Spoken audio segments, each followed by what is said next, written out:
It's time now for our Beyond the Podium segment. Joined now by Congressman David McKinley. Thank you so much for joining me today. Greatly appreciate it. Glad to be here.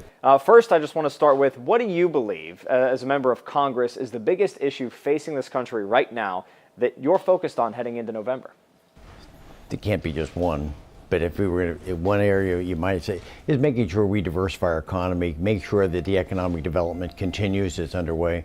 There is a vibrancy going across this country right now with the employment. There's a lot of excitement out there with the 4.2%, 4.1% GDP growth. Maybe it's going to be 5%. So there's a lot of economy good. But we got to make sure that continues to happen and get people to come back to West Virginia, to invest and to not only invest their capital, but also have young people stay here as well. So I think jobs are probably primarily going to be one of the most important parts, but we also could talk about healthcare is still going to be something we have to get resolved, do a better job on that, and also in education. So it's a series of things that all come into play. I don't think one thing I've learned in Washington is you can't just focus in on one. We've got to be very broad-minded on how we're going to approach a lot of issues. You know, talking about those job numbers, they are very much improved, certainly. And that's something that the president has touted when he does campaign stops for different candidates, and how the Republicans are in charge right now, and the jobs are good, the economy numbers are good. But then there is the other side of things, where folks are saying, especially Democrats, are saying that the average worker, the average citizen of the United States, the average West Virginian isn't seeing that growth. And I guess it dovetails with taxes. They're not getting enough of that benefit. What's your response to that? That's a very complex way to go about doing it. Keep in mind, about 90% of people are going to get a tax reduction. We know that. We were hoping to try to get 100%, but I just know not everyone. There's going to be someone that's not going to get that. So we've taken a position, probably 90% of people across this country are going to get a tax reduction. That's one, and they're going to spend the money. And we're starting to see that vibrancy, what's happened with it. Remember, it's not only the tax reduction, but it was also, it was trying to encourage the multinational corporations to bring some of their money that they're sheltering overseas to come back. And we're now already approaching $400 billion. $400 billion has come back to America to reinvest back here. So that's a chance of even more economic growth with it. Now, the other is I got a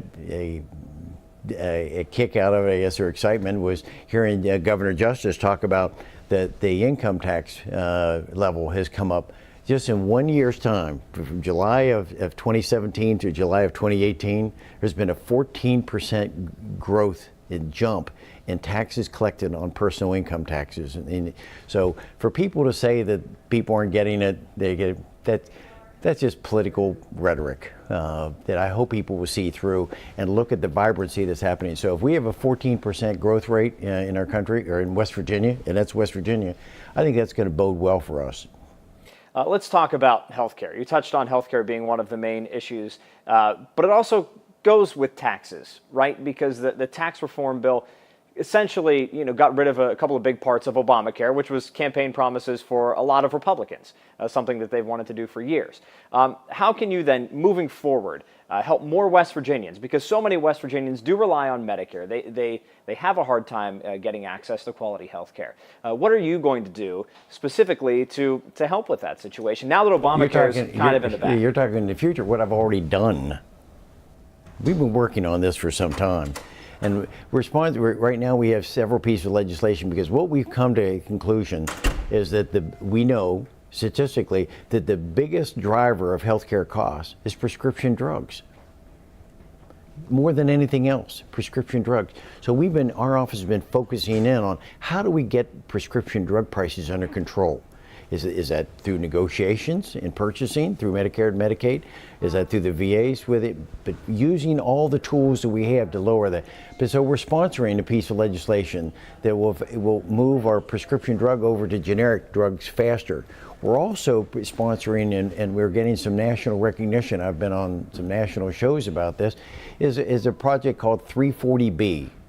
That 340B is what Big Pharma was required by law to give a discount for prescription drugs to healthcare providers, to make sure that the drugs for hospitals and farms is at a reduced rate.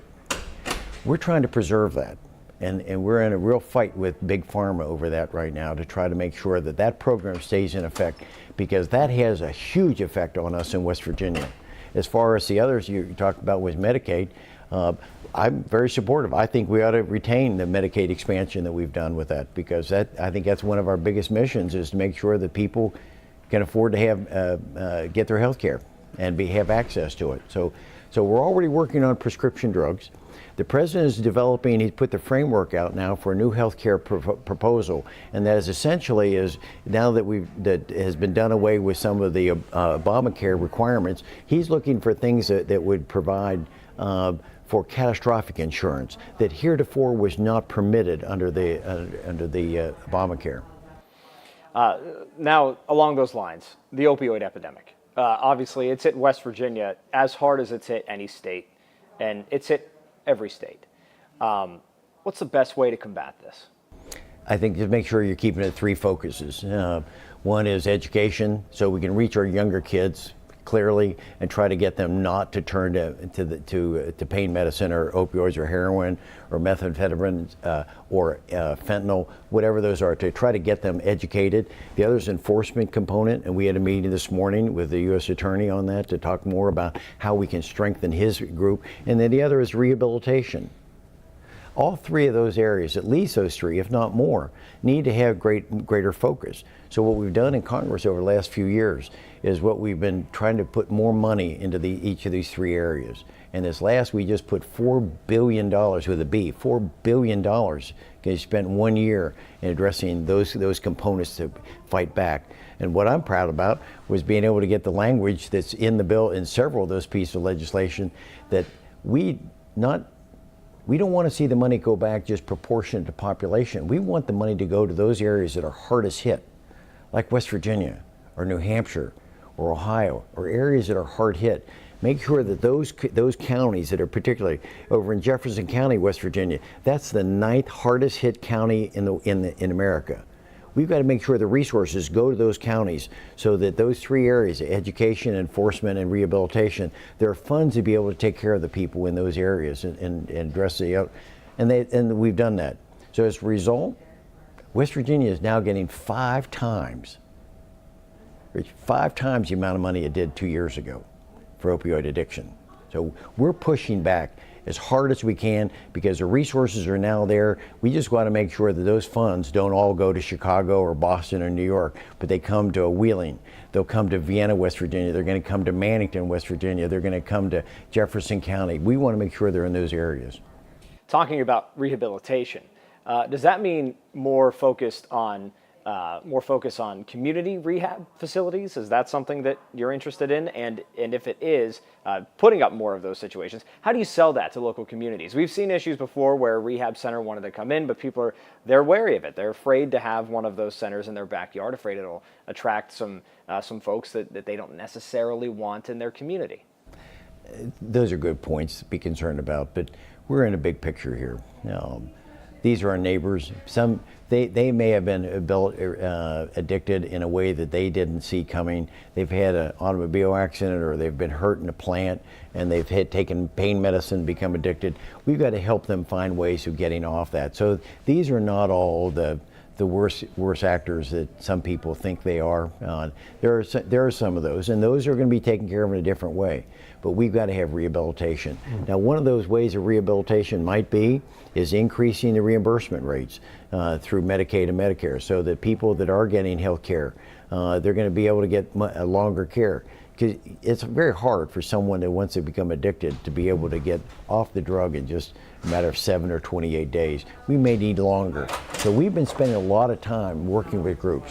There's a group over in Preston County called Jacob's Ladder that it ought to be a national model for everyone. It goes for as much as 90 days to help people in a rural setting to be able to withdraw from the drug. And I think it's a good story to be told.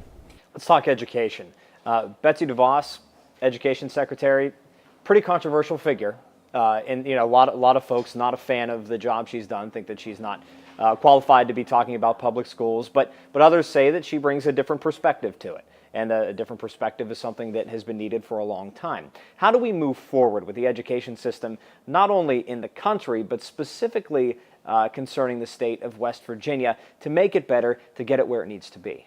Well, I've never met Betsy DeVos. Wouldn't know her if she were the only person in the room. But what we're focused on is what applies to West Virginia.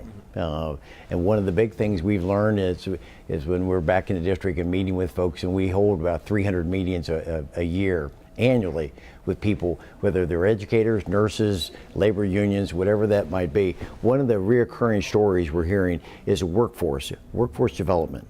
That somehow over the years we got away from career technical education. Someplace along the line, maybe in the 70s, 80s, there was a theme that everyone had to go to college. We were going to focus, everyone had a college degree. I think we found out that was a mistake. So what we're trying to do is get back and focus back on career technical education, where people can be carpenters, electricians, machinists, welders, and start teaching that at an early age, getting them more interested in that. People for example, also in EMS and paramedicine, be able to start teaching at an early age, because what we're finding out across the country, particularly in like volunteer fire departments, there's a real shortage of people to be able to have EMS individuals, trained individuals for that. So that's where I wanted to move in our education, is to get back to the basics again. Now we've done that in this. We did away with the. Remember under George Bush, it was No Child Left Behind. Now we have every Student Can Achieve Act. That's going to be one I think it's going to help, because it's got some of the ingredients. One is they're not the mandates that you had to do for everyone to go to college, but there are any that you can tailor this program so that it applies to that particular state or area or region. And I think that's important. The federal government doesn't have all the answers. So let's let those decisions of how best do education back to the local level. Now, that also, flies into the part of education. How do we make our schools safe again? What's our way of providing security so that when you leave Johnny out, and my kids have all gone to the public schools with the exception of one, and so we've addressed this problem. How do we handle that so that when they go to school, we know they're going to come back out all right? And there are some issues we're already funding more money for the resource officers to be there. We're also talking about experimenting around the country with metal detectors, so that someone cannot, if they slip past a resource officer, they'll get picked up on the metal detector. We've got to provide our schools to be in a safe environment so that you don't have to worry about them. The Republicans right now pretty much own West Virginia. West Virginia is very red right now. Voted for President Trump overwhelmingly. Governor Justice even switching from a Democrat to a Republican.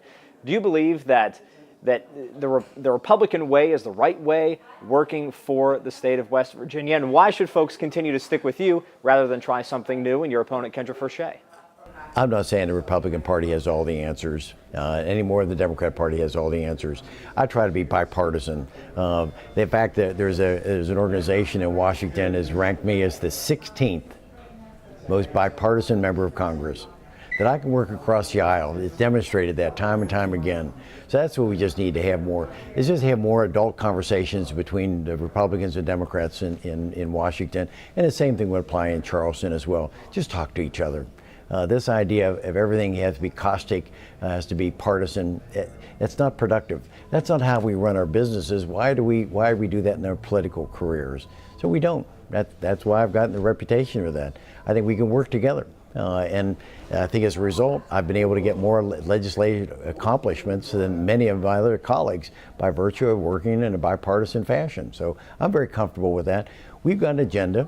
We're trying to diversify the economy. We're trying to look after our seniors. Right now, we're in a big dogfight to try to make sure that our coal miners can hold on to their pension fund, that it's being threatened. But so there are a variety of things that come with being in Washington and getting respect from your peers, that they know they can trust us. And so we can sit down and have conversations with them. Remember, as a first year member, everyone's looking at each other. But now after a few years, they've had confidence that I'm not going to be promoting partisan matters. I'm going to provide ways that are intended to be solutions to some of the problems we faced. And as a result, we've passed quite a few pieces of legislation, a lot of amendments to bills to make them better, to tailor them, to tailor a piece of legislation, how that it helps West Virginia better. Whether it could be, as we just passed a bill to take care of the historic preservation tax credits, to be able to make sure that buildings like we have all throughout Wheeling, we have in Morgantown, Weirton, or elsewhere around the country, that you can restore those buildings instead of abandoning them and leaving them to fall apart, to bring them back to life. Those are some of the legislation we've accomplished. Congressman David McKinley, thank you so much. Good luck on Election Day. Thank you very much.